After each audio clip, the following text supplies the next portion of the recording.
Hi all, I was gonna do another run for my Kobold Assassin, but I decided that before I do, I just want to, just make sure my character is, set up just right before I leave it.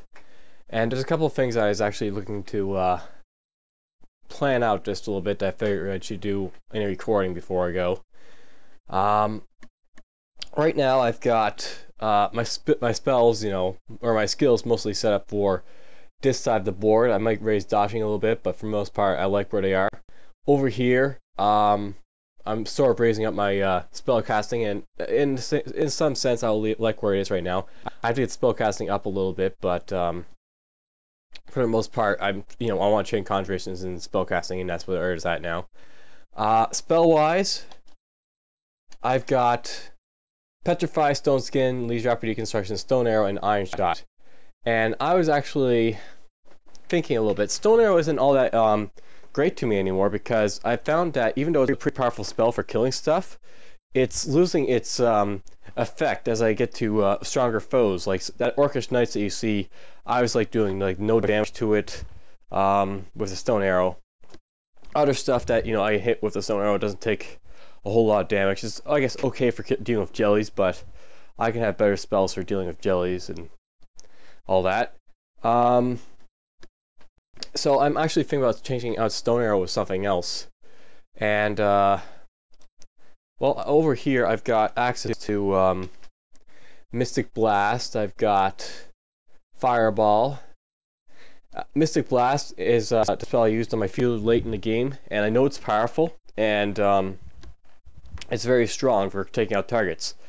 It's at level 4 skill, so it's only a little bit stronger than Stone Arrow in like spell level, but it does so much more accuracy and so much more range that it sort of pays for itself over the Stone Arrow to have. And I might just try and focus on getting that real quick. Pass Ball, of course, I just mentioned I might want to get that if I want to start using the tomb cards, but more or less I can leave it alone and for now and do that later. Fireball I'll want to get eventually probably, but I can't really cast fire spells because I haven't been training in them, and that's going to be a bit of a pain.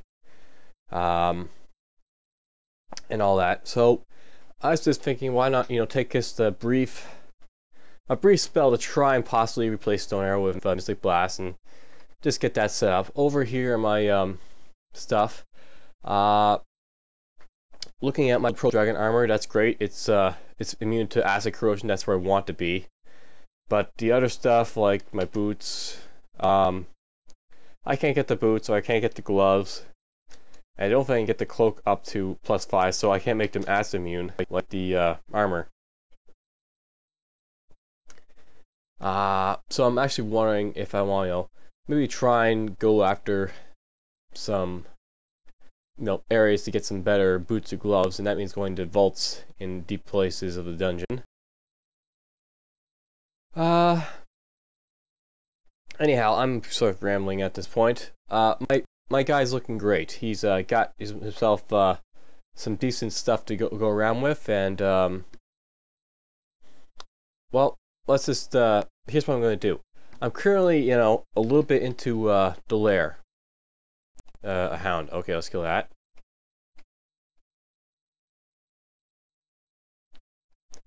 I'm currently into the the Lair a little bit, and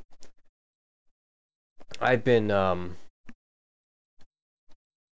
mostly lucky, I guess, and I've killed the bees, and I got that food source. Here's what I'll use: Stone Arrow.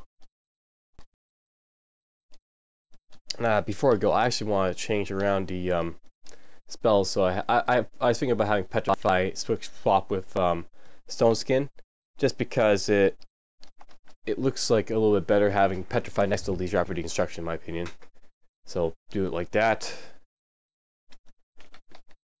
Go over here, go down.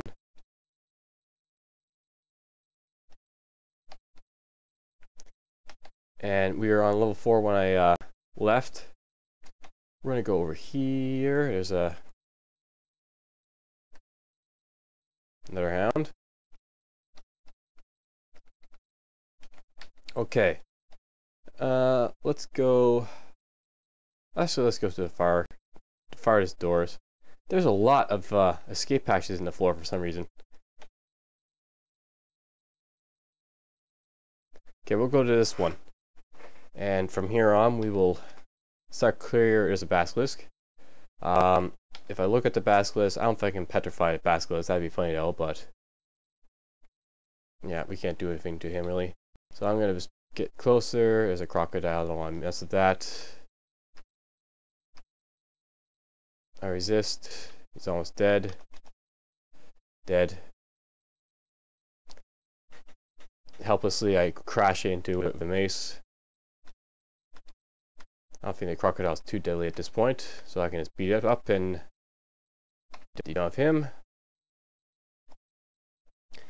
So, anyways, what I'm doing here, I'm just going to basically clear out Lair 5, get Mystic Blast up and running, and I think that'll be it for this Let's Play. Just a simple clearing, get the spell, and I'll be set up to, you know, leave the game and come back whenever I want to. There's a porcupine.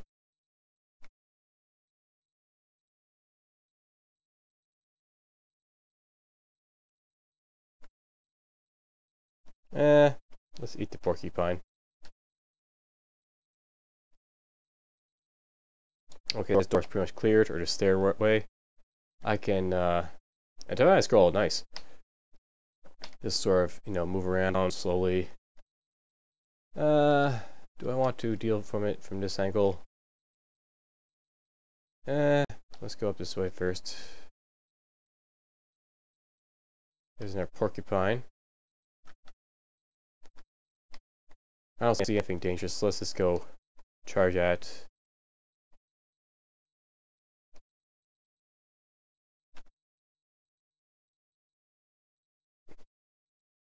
Socket. And stone arrow. I mean, stone arrow is effective, but it'd probably be more effective if I had blast, in all honesty, which is why I'm thinking about switching it out. Giant toad and armor. I love enchant armor. Another thing to note is that when I enchanted my armor in that episode with the Bailey, I got my armor all the way up to +5, and that's great. And I wasn't really thinking too much, you know, in the terms of what, you know, else I might do with Enchant Armor Scrolls, but, you know, enchant that armor, because that'll probably be my endgame armor. I was, you know, thinking previously, before it, I might want to try Troll Armor, but really a Pearl Dragon Armor is so much better than a Troll Armor, so I did just scrap that idea. But let's just, you know, temporarily look at the Dragon Armors, just to show you a little bit about it. In the game, there's lots and lots of Dragon-type armors, and just to quickly go over them, you've got all the basic armors, and then you've got the more special armors, and they're like the Dragon Armor armors, and they're like from Steam Dragon Hide armor all the way down. These ones up here, these aren't all really great for spellcasting at all, unless like you're using like Elven, Ringmail or stuff like that, or if you use the Troll Letter armor, that's, you know, also kind of good too, because it gives you regeneration. The other stuff, this Dragon armors is where it's really at. Steam Dragon is of course probably the best because it has no invasion penalty. Molted Dragon is also really good, and it's actually considered better than Troll Armor if you don't want the regeneration. Swamp, that's excellent. Fire Dragon. Fire Dragon isn't all that great, or is Ice Dragon, because they have penalties to them, and I'll just show those off real quick. But we'll just go through them. Steam Dragon is like the best armor because it has no evasion penalty. It grants protection from steam, and it gives, you know, fragile casters just a little bit more durability that won't affect their spell casting. Molted Dragon is the next step up. It basically gives you resistance to sticky, but it gives you far more armor. I should actually just, you know, to show it off. This is 5, this is 6, and, you know, this is up 1 evasion penalty. And it's considered one of the best armors in the game for stealth and spell casting. You know, this is because of the little up from the damage and all that. Swamp Dragon armor is when you start to really get the effective armor. This is considered to be one of the best dragon armors early game just because it has to resist poison. That's really useful. Poison is always going to be a pain in your back, and if you take this, you can go into branches that are really difficult due to poison and have fun with it. So I might want to keep a enchant armor just to maybe get a swamp dragon armor from a swamp dragon hide if I want to do that. Fire dragon, of course, as I said, it's basically it is where to 1 negative cold vulnerability, so you're basically getting 2 fire resistance for 1 negative cold, and that's really, really bad if you're in a fight and something hits you with cold type attacks. So I'm kind of iffy about getting fire or ice dragon armor. They're basically the same thing, except for ice dragon armor offers a little bit more protection than the reverse in what fire armor dragon armors. Anyhow, so just looking at all this stuff, what I'm basically saying is that I'm thinking about is it really worth it possibly maybe to keep an enchant armor scroll for enchanting anything. There might be some use if I get no poison resistance before getting into the swamp. Like go into the swamp, I'm trying to find myself a swamp dragon. I hit him with whatever, my mace, and kill him, get his hide, and from there on I can get some poison resistances from his armor. But the fact is it worth it? It might be better just to enchant my dragon armor up to plus 10 if possible. Get strong like that and not really have to worry about anything. So let's just go to swamp. Should have left it open, but that's just me. I just went into the wrong one. Okay, pearl. I'll put pearl and let's go to the. There we go, pearl dragon armor.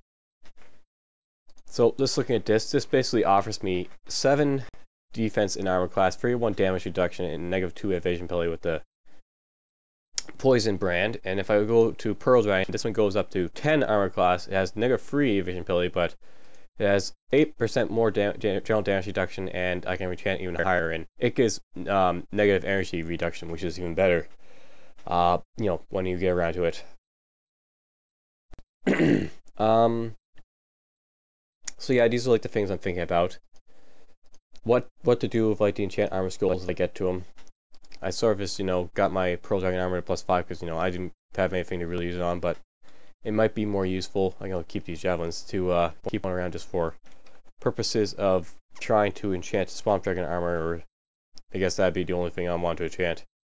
Black Mamba will kill you. Nice socket. Like this where, poison's great. Okay, he's not dying for me, so hit him with this.